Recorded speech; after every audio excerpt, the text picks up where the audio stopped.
প্রশাসনকে কোনো দলের হয়ে কাজ করার যে বিষয়টা আমাদের বন্ধু সংগঠনের পক্ষ থেকে এসেছে, এই জায়গায় আমি যেটা বলতে চাই সেটা হচ্ছে যে ঢাকা বিশ্ববিদ্যালয় এবং জাহাঙ্গীরনগর বিশ্ববিদ্যালয় সেখানে কিন্তু স্পেসিফিক শিক্ষকরা কে কোন দল করেন, জাতীয়তাবাদী ফোরাম থাকতে পারে বা অন্যান্য দল থাকতে পারে। তো এখানে যারা যে দল করেন সেগুলো কিন্তু মিডিয়ার মাধ্যমে আমরা দেখতে পেয়েছি। তো আপনাদের যদি মনে হয় যে চট্টগ্রাম বিশ্ববিদ্যালয়ে এই আলোচনা আসতে পারে, প্রাসঙ্গিক হতে পারে, আমার মনে হয় যে আপনারা নিজেরাই একটু নিজের জায়গা থেকে তদন্ত করে দেখেন, আমাদের নির্বাচন কমিশনকে দেখেন, সেখানে আসলে কোন দলের কতজন আছে। যারা শিক্ষকরা আমি মনে করি যে পলিটিক্স করেন না, ওনারা পলিটিক্স পড়ান এবং এ দেশের নীতি নির্ধারণ ঠিক করেন। যে আমাদের বন্ধু সংগঠনের ভাইরাও তারা খুব ভালোভাবে জানেন যে শিক্ষকরা দলের জায়গায় আমার মনে হয় যে ছাত্রকে ছাত্র হিসেবেই দেখেন এবং দেখবেন। এটার ব্যাপারে আমি শুনলাম আপনাদের কাছ থেকে প্রথম যে আইডি হ্যাক হওয়া অথবা আইডি ডিসেবল হওয়ার ক্ষেত্রে আমরা অন্য ক্যাম্পাসেও দেখেছি প্রার্থীদের নির্বাচনের ঠিক আগ মুহূর্তে এরকম ঘটনা ঘটেছে।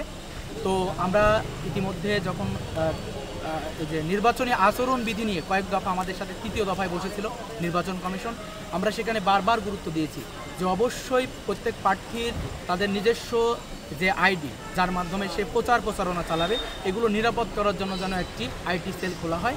আমাদেরকে প্রধান নির্বাচন কমিশনার স্যার উনি বলেছেন, নিশ্চিত করেছেন যে তাদের একটি আইটি সেল আছে।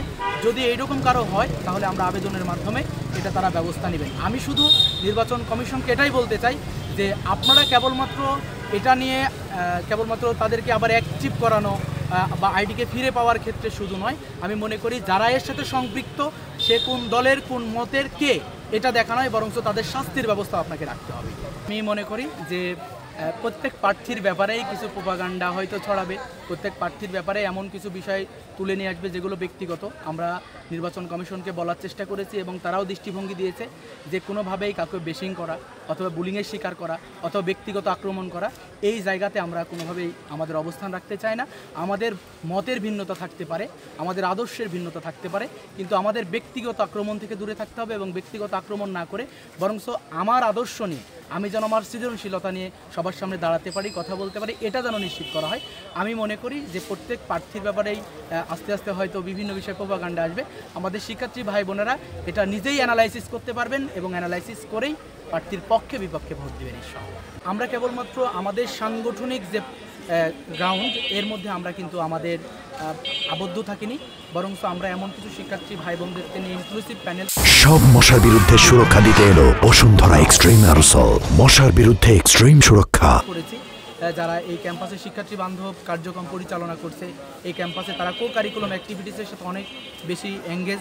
এরপরে এমন কিছু ভাইদেরকে দেখেছি যে জায়গায় সেই স্পেশালিস্ট, যেমন আমরা ক্যারিয়ার ডেভেলপমেন্ট সম্পাদক হিসেবে যাকে রেখেছি তার রেজাল্ট অনেক ভালো।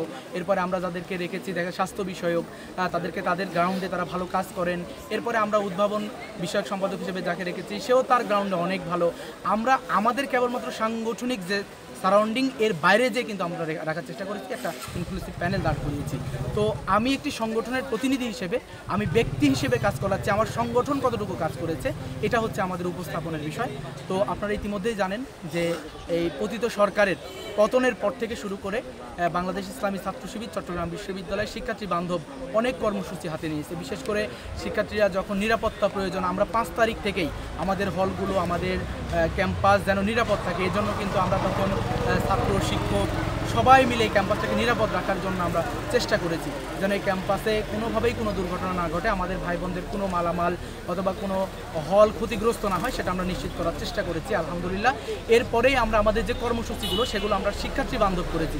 যেমন আমরা রমজানের চেষ্টা করেছিলাম যে আমরা কেবলমাত্র একটা ইফতার করব না, আমাদের অনেক শিক্ষার্থী ভাই বোন আছে যারা রমজানে বাড়িতে যায় না অথবা পরীক্ষার কারণে থাকে, তারা যেন আমাদের সাথে অংশগ্রহণ করতে পারে, আমাদের ইফতার ভাগাভাগি করে আমরা সেখানে খাওয়ার চেষ্টা করেছি। এরপরে আমরা চেষ্টা করেছি যে আমাদের শিক্ষার্থী বান্ধব কর্মসূচির মধ্যে ছাত্র কল্যাণ যে ফান্ড আমাদের আছে সেখান থেকে অসহায় দুস্থ যারা আসলে সত্যিকারে কারো সামনে বলতে পারে না যে তারা সমস্যায় আছে, আমরা একটু খোঁজখবর নিয়ে আমরা যতটুকু পেরেছি আমাদের সাধ্যের আলোকে আমাদের ভাই বোনদের কাছে পৌঁছার চেষ্টা করেছি।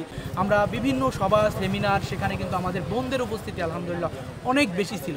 তারা এই যে আমাদের সাথে আমাদের দেখা, আমাদেরকে বোঝার চেষ্টা করেছে। আজকে আমাদের একজন বোন প্রশ্ন করেছে যে ভাইয়া আমি দীর্ঘদিন মনে করতাম আসলে ছাত্র শিবির কেমন দেখতে। আমি প্রশ্ন করলাম এখন আপনার কি মনে হচ্ছে ছাত্র শিবির দেখতে কেমন? তিনি একটা ভিন্ন রাজনৈতিক সংগঠনের একজন কর্মী। আমাদের বোনটি বলছে ভাই আমি আসলে বলার ভাষা হারিয়ে ফেলেছি যে ছাত্র শিবির কর্মকাণ্ডগুলো এত সুন্দর, তাদের সব কিছু মিলিয়ে আলহামদুলিল্লাহ আমরা ভালো সাড়া পেয়েছি। আমরা সংগঠন হিসেবে সবার কাছে পৌঁছার চেষ্টা করেছি এবং প্রশাসনের কাছ থেকে আমরা যে বিষয়গুলো আদায় করে নেওয়া দরকার, আপনারা এই ক্যাম্পাসে আমি কিন্তু সব সময় কথা বলার চেষ্টা করেছি, যেখানে অসঙ্গতি আমি কথা বলার চেষ্টা করেছি।